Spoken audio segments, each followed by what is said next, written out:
Bonjour et bienvenue à ce nouveau cours sur le PHP. Donc aujourd'hui nous allons continuer la mise en place du back-end, c'est-à-dire la partie privée ou l'interface d'administration de notre petit système de blog. Donc jusqu'à présent, voilà ce que nous avons mis en place dans un dossier back-end, une page index avec un formulaire permettant la saisie de l'identifiant et du mot de passe et un bouton de validation. Donc ce qui a été fait à ce niveau-là,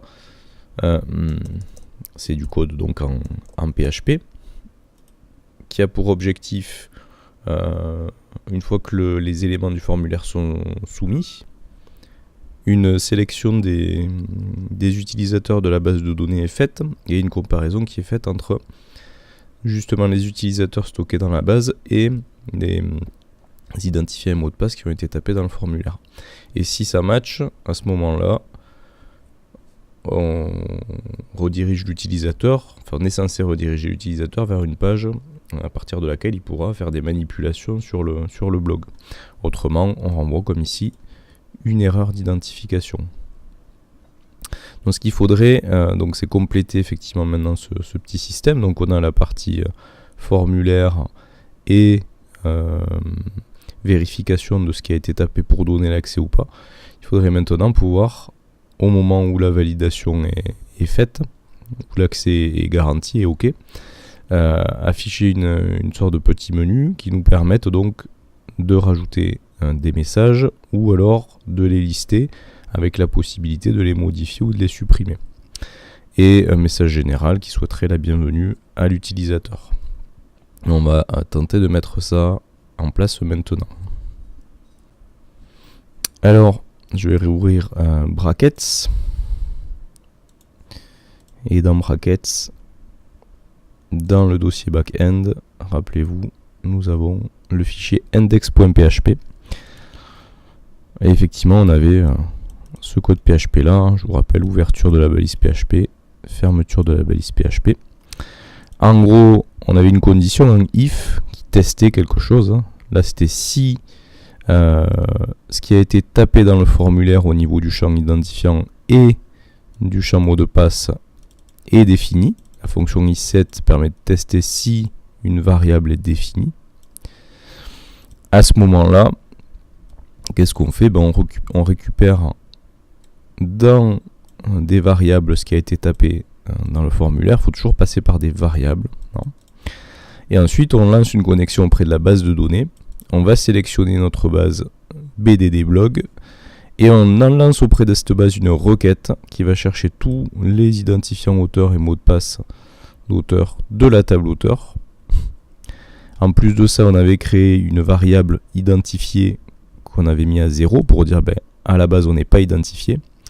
Et ensuite on parcourt tous les utilisateurs, tous les auteurs qui ont été récupérés par le biais de la requête, par le biais d'un while. Donc tant qu'il y a des enregistrements restants, on teste si l'identifiant de l'auteur est égal à celui qui a été saisi dans le formulaire. Idem pour le mot de passe, on pense aussi à crypter donc le mot de passe saisi. Et si il y a une correspondance, alors à ce moment-là on dit qu'on est identifié. Identifié est égal à 1. Et si identifié est égal à 1, on affiche vous êtes identifié, sinon on affiche erreur de mot de passe et on ferme la requête. Et sinon, donc si en gros les identifiants et mots de passe n'ont pas été saisis dans le formulaire, c'est que il faut réafficher le formulaire pour que la saisie se fasse. Donc voilà ce qu'on avait mis en place. Donc si je souhaite maintenant mettre en place ce petit système là, je vais créer une nouvelle page en réalité dans laquelle je vais constituer tous ces éléments là. Donc et après il faudra que je dise si je suis identifié ici, je redirige le visiteur vers la nouvelle page. Alors cette page que l'on va créer, on va l'appeler panel. Panel pour panneau, c'est le panneau d'administration, on va dire. Donc dans mon back-end, je crée un nouveau fichier que j'appelle panel.php. Et donc à l'intérieur, je vais retrouver une structure classique de site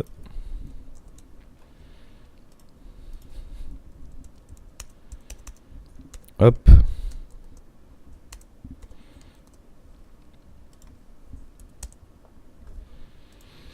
Et je vais donc mettre en place ma structure. Donc j'aurai un conteneur en fait.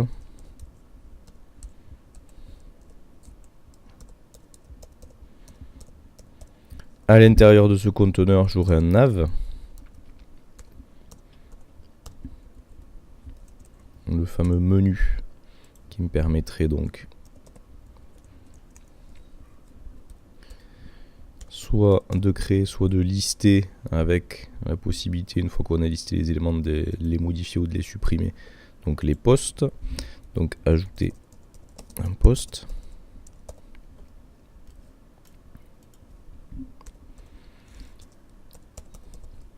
Qui pointerait vers la page, on va dire ajout.php.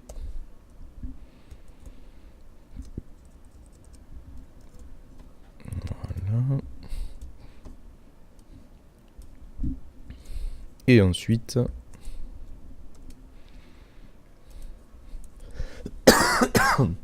lister les postes.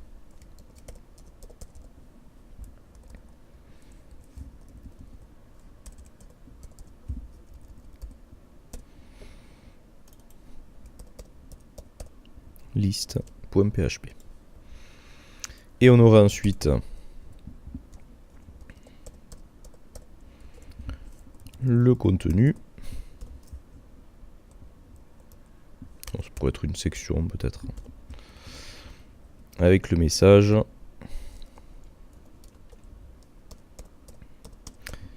Bienvenue, suivi normalement du nom de l'auteur qui s'est connecté. Vous allez voir qu'on va avoir une problématique à ce niveau-là. Donc voilà, ça serait la base de ma page panel. Hein. Après, il faudra bien sûr créer les pages PHP associées qui permettront d'ajouter et de lister les postes. Donc, à partir de ma page index, une fois que je suis identifié, donc plutôt que d'afficher le texte « Vous êtes identifié », il faut que je fasse une redirection, donc rediriger l'utilisateur vers la page panel.php.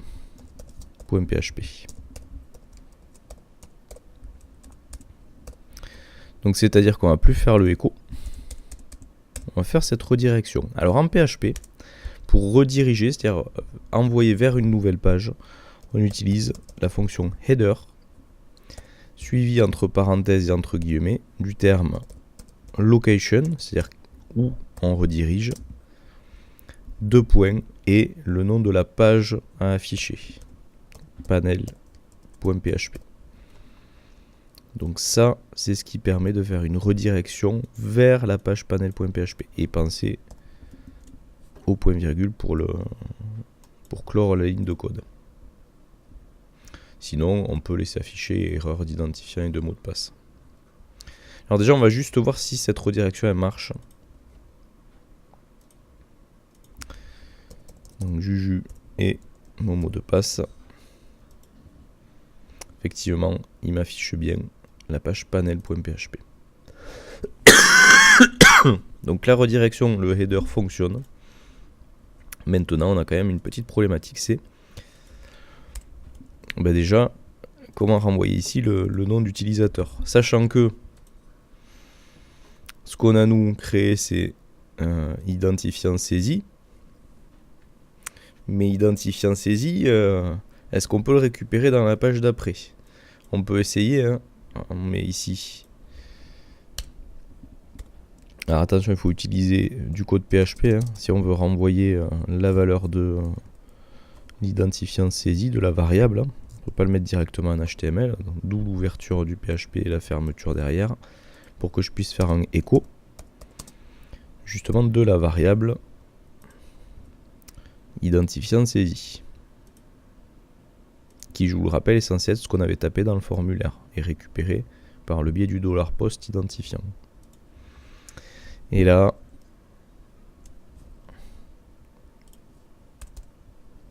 un point virgule. Donc c'est la ligne de commande en PHP où j'affiche l'identifiant saisi. Alors est-ce que ça marche? Vous allez voir, malheureusement, ça marche pas. Il me dit mais qu'est-ce que c'est que cette variable identifiant saisie? On la connaît pas.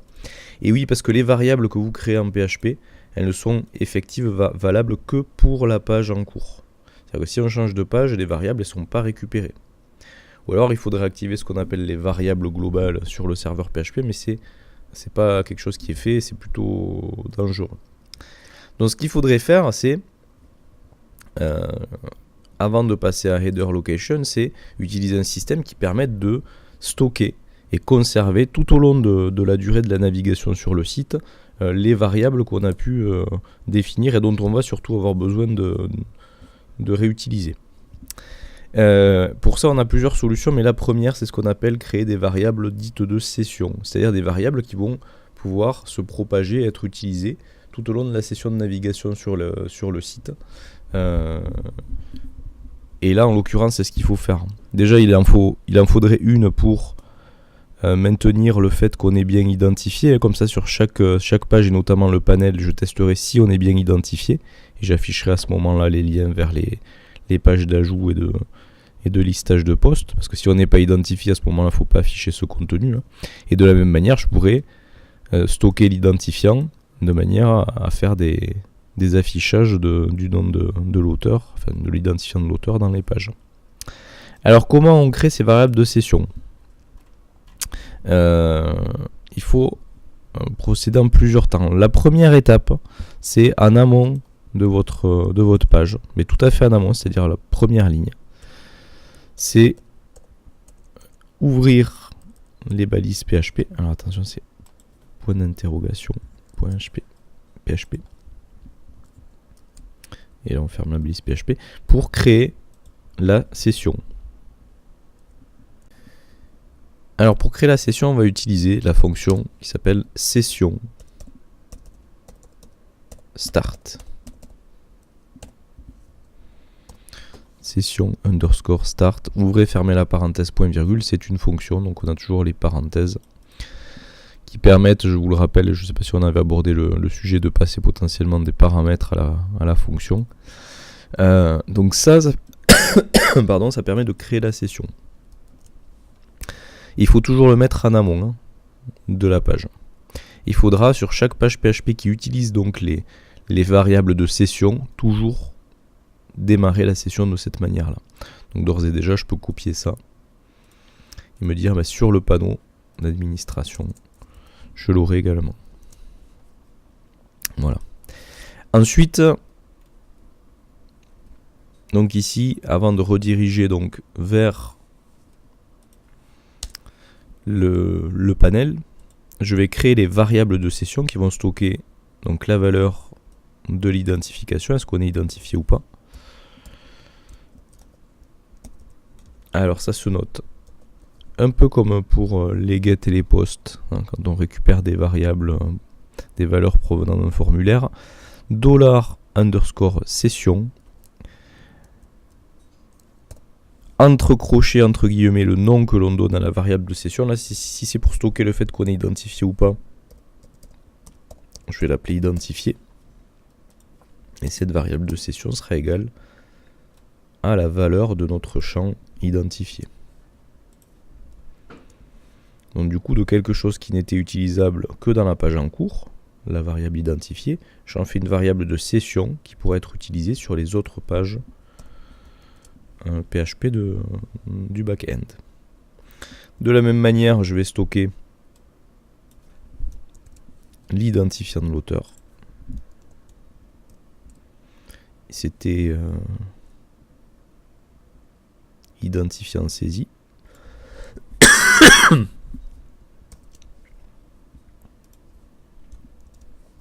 Je vais le laisser. Alors je vais l'appeler identifiant tout court même maintenant. Et je vais dire que c'est égal à la variable, donc identifiant saisi. Donc voilà, là où identifiant saisi n'était utilisable valable que pour la page en cours, j'ai maintenant la variable de session identifiant qui elle pourra être utilisée même sur la page panneau. Et ensuite donc voilà, on change de page. Alors comment voir si ces variables de session fonctionnent? Donc session identifiée, session identifiant. Donc sur mon panneau, j'ai lancé la session start, indispensable encore une fois si vous voulez manipuler les variables de session dans la page en cours. Et je vais dire, je n'afficherai tout ça que si on est bien identifié. Donc c'est-à-dire que si la variable de session $session identifiée est égale à 1. Donc on va commencer avant toute chose par du code PHP dans lequel nous allons trouver une condition if qui va tester la valeur de la variable de session identifiée.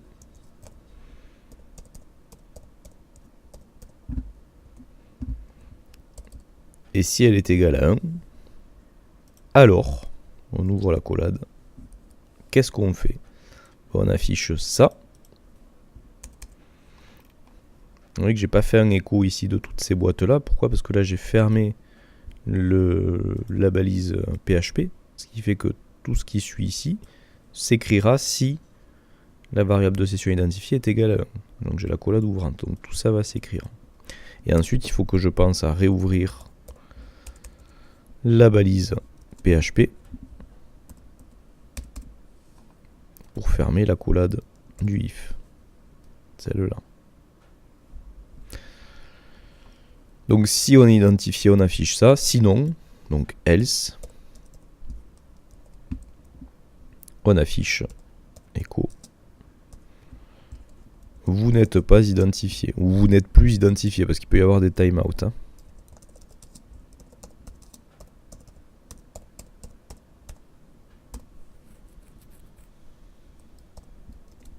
Voilà. Ça, c'est la première des choses. On sécurise un minimum l'affichage et les accès. Et donc maintenant ici, bienvenue. Et là, on va pas faire un écho de identifiant saisie, on va faire un écho de la variable de session $_ session. Et c'était identifiant. Donc cette variable là, encore une fois, elle est disponible tout du long de la session de la visite donc de l'utilisateur, de l'auteur sur le site, jusqu'à ce qu'il se déconnecte ou qu'il ferme la fenêtre. Et peut-être que maintenant ça marchera mieux. Alors vous n'êtes plus identifié. Alors Juju, Toto. Il m'affiche bien le contenu du panneau et il m'affiche bienvenue Juju. Donc il a bien récupéré la variable de session. Il a bien détecté aussi que la variable de session identifiée était égale à 1. Donc il m'a affiché l'intégralité du contenu au lieu de me mettre vous n'êtes plus identifié. Voilà. Donc notre première, on va dire, approche du back-end avec quand même cet aspect sécurisation par le biais des variables de session. Et ce qu'on va être amené à faire maintenant, c'est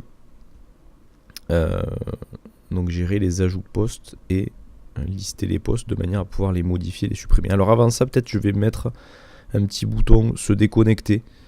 On va compléter un peu le système.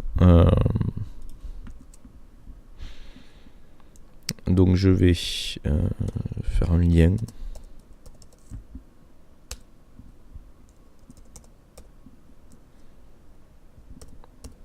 Déconnecter. .php. Se déconnecter.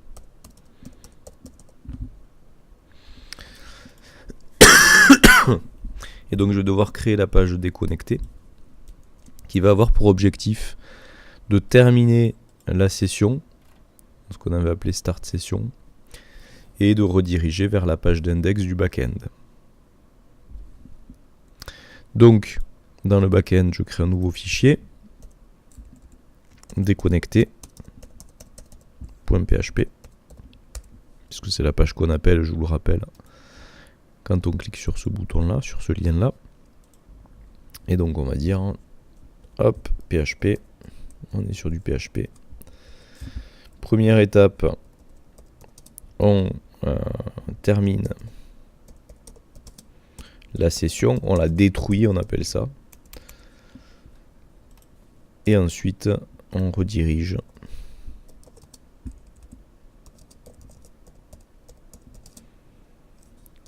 vers le formulaire d'identification.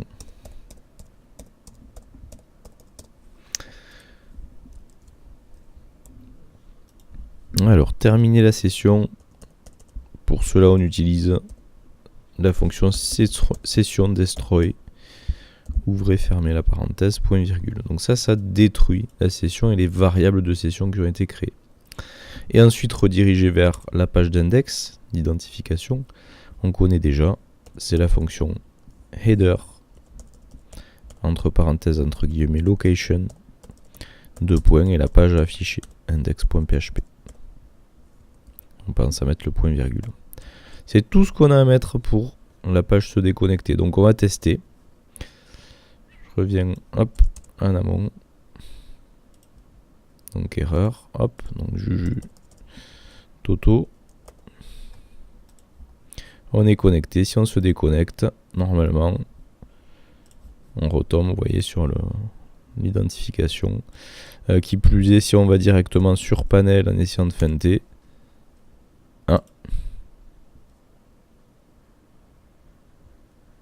Ah oui, alors, j'ai oublié quelque chose.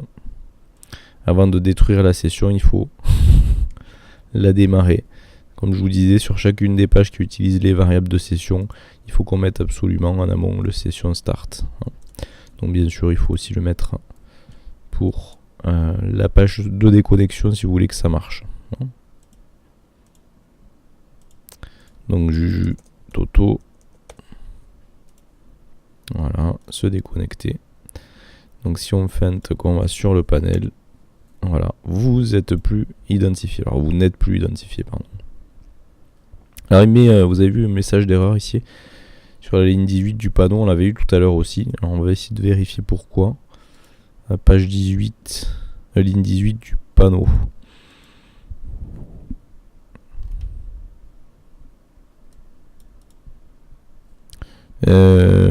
Ouais, donc il peut pas récupérer la variable de session puisqu'elle n'existe plus.